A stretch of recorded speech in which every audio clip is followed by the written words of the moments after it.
যা থাকবে না ততদিন না পর্যন্ত আমরা আমাদের প্রাপ্য সাংবিধানিক স্বীকৃতি অর্জন করতে পারি।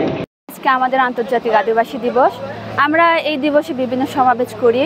এই সমাবেশের মূল উদ্দেশ্য হলো আমাদের পাহাড়ি আদিবাসী নারীরা যাতে সুরক্ষিত থাকতে পারে, তারা যাতে তাদের অধিকারগুলো পায়, পাহাড়ে যাতে কোনো কারোর অধিকার কেড়ে নেওয়া না হয়, আমরা এটাই চাই। আমরা আদিবাসী স্বীকৃতি চাই বাংলাদেশের সরকারের কাছে। আমরা উপজাতি হিসেবে বলা হয়েছে, আমরা উপজাতি নয়, আমরা আদিবাসী। আমাদের নিজস্ব একটা ভাষা, সংস্কৃতি,